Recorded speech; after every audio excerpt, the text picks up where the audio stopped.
para linawin and linisin ang pangalan ko. Kasi, bakit parang dinadamay ako? Bakit dinadamay niyo po ako sa kaguluhan niyo, 'di ba?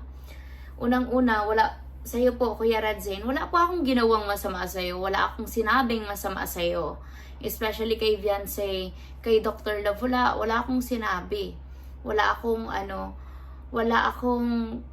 sa pagkakaalala ko wala po akong ginawang masama sa inyo. Wala akong sinabing masama sa inyo para pagsalitaan mo ako ng mga ganyan. And para pagbintangan mo ako ng kung ano-ano. So, yan. May nag-send sa akin ng video na to. Nung nasa biyahe ako kanina.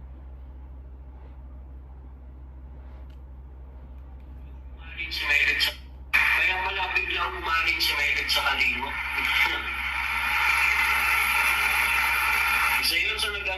Isa yun sa nagsulsol kay Viance na magpatulfo. Nagsulsul kay Viance na magpatulfo.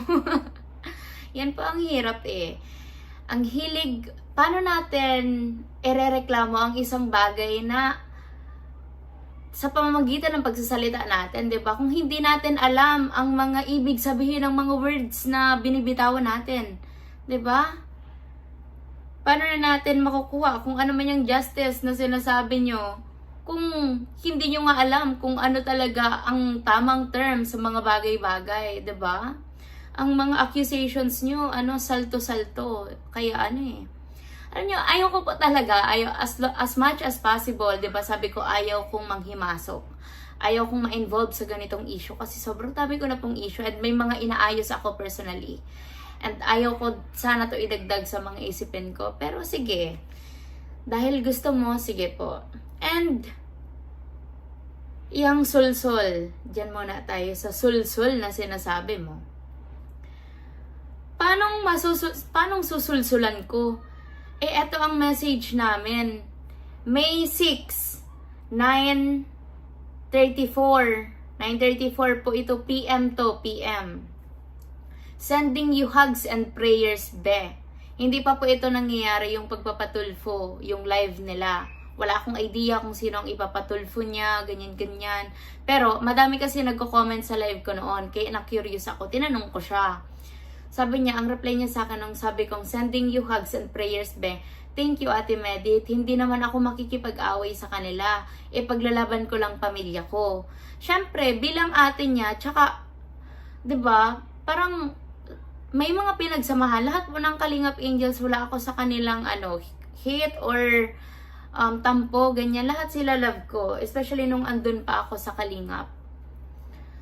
Kaya, nag-advise po ako bilang ate. Sabi ko, as long as tama ang pinaglalaban mo, especially pag about family mo, go lang and mag-pray ka lagi. God bless you. Sana mahanap mo yung peace of mind and justice na deserve mo. Tapos tinanong ko siya, totoo ba yung mapunta ka sa tulfo? Tapos sabi niya, andito na ako ate. Sabi niya, oo ate. Sabi ko, nasa tulfo ka? Sino ipapatulfo mo be? Sobrang haba ng pila dyan sa labas and sa loob.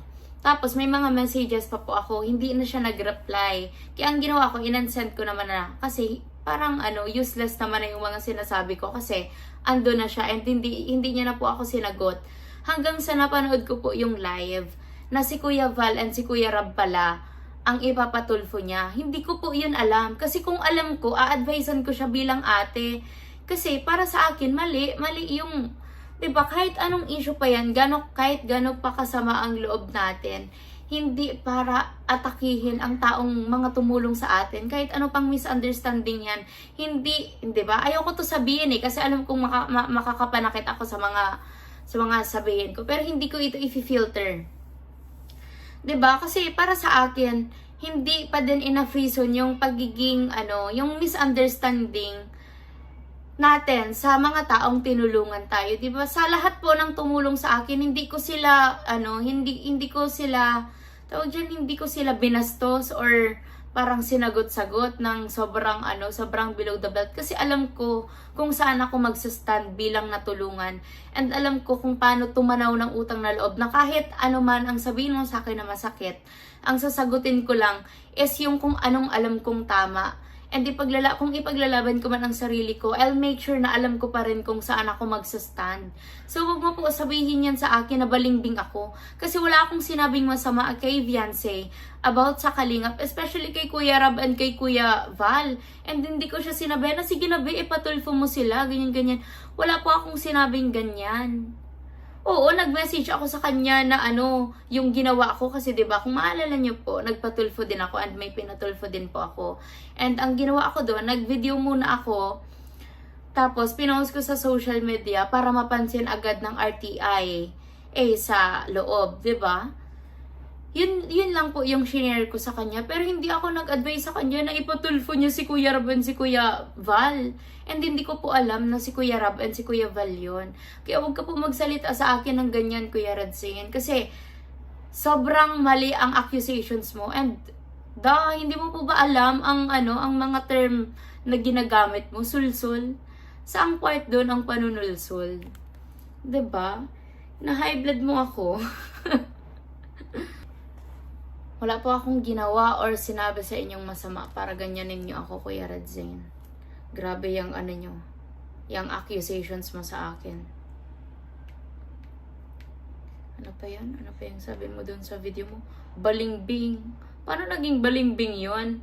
Tsaka wala po talaga akong balak magsalita regarding sa issue nyo. Even sa pagkwento nung sa pag-uusap namin ni Kuya Rab and sa mga realizations, mga lessons na nakuha ako sa pag-alis ko sa Kalingap, wala talaga akong balak i-share yun. Shinare ko lang yun kasi parang pinapalabas nyo na sobrang sama ng Kalingap, sobrang sama ni Kuya Val and ni Kuya Rab, 'di ba? Even yung mga dating beneficiaries nagsasalita hindi naman pala kasi dalawa lang naman sila. Nagsasalita ng against kay Kuya Rab and kay Kuya Val na parang ang sama-sama nila, na maraming nakikita or nararamdaman na mali na nangyayari sa loob ng community. 7 months po ako sa Kalingap. 7 months po ako naging beneficiary ni Kuya Rab and wala po akong nakitang mali and masama na ginagawa nila. And yung mga sinabi ko regarding sa Kalingap, lahat po yun about sa akin. About sa realizations ko, about sa mga lessons na nakuha ko, and sa kung anong totoo ang para sa akin kila Kuya Rab and kay Kuya Val. So, bakit parang triggered po kayo? 'Di ba? Bakit dinadivert nyo sa akin ang issue? Bakit ako ngayon ang gusto nyong pagfiesta ng mga reactors? 'Di ba? Bakit dinadamay nyo ako sa issue nyo? Hindi nga ako nakikialam sa inyo.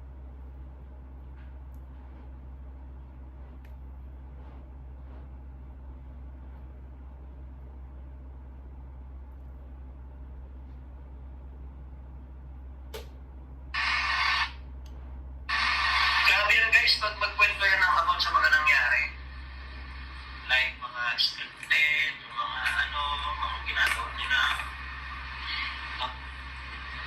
hindi pa ninira yun. Hindi yun naalis. Inaalis si Joy. Tinanggihan mo ako. At tinanggalan mo ako ng jamming ko yun. Yan, hindi ko na po alam kung saang part po dito nagsalita ng about sa akin.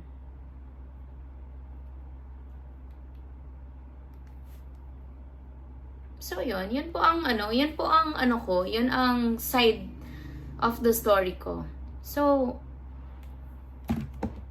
ang hirap lang kasi iniiwas ko na nga ang sarili ko dyan sa mga issue nyo. 'Di ba pumasok sa live ko si Kuya Doc Love. 'Di ba? Nung wala pa yung issue, wala pang tulfuan na nangyayari. 'Di ba winelcome ko naman po siya kasi ayaw ko nga magtanim ng hatred sa ibang tao, 'di ba? And ayaw kong mag-side kung saan-saan.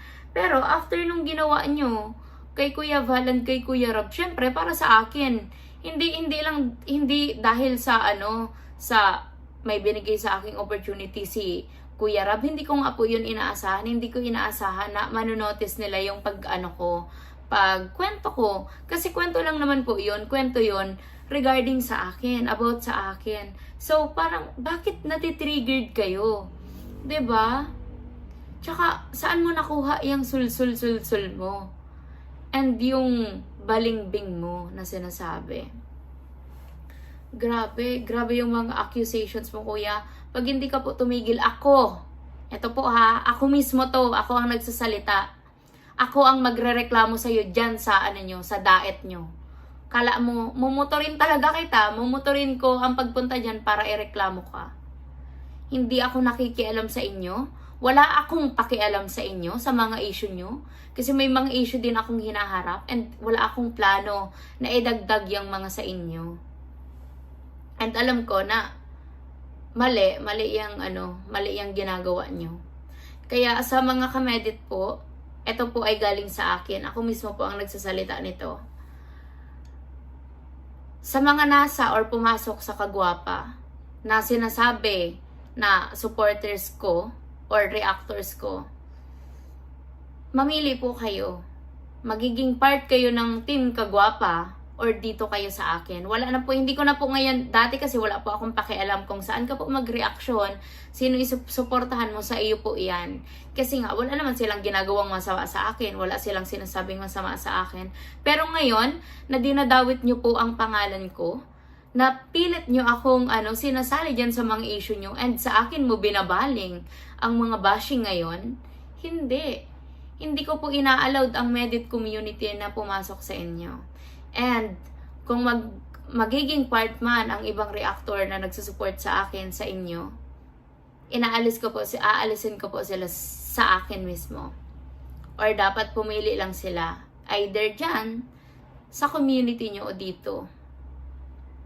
Kasi hindi po ako nagtotolerate ng ganyan. Hindi ako nagtotolerate ng mga taong nagsasalitang hindi naman alam kung anong sinasabi nila. Hindi ako nagtotolerate ng mga taong baluktot ang isip. 'Di ba? Sorry sa term, pero yun talaga eh. 'Di ba? Para kalabanin mo ang mga taong tumulong sa iyo. 'Di ba? Hindi po ako doon agree. Kaya siguro po kung bago yun nangyari, nalaman ko agad yun na si Kuya Rab and si Kuya Val ang ipapatulfo. Nag-advise pa po ako na pag-isipan ng mga ganyang bagay. Kasi hindi tama. Kahit saan mo tignan, hindi tama.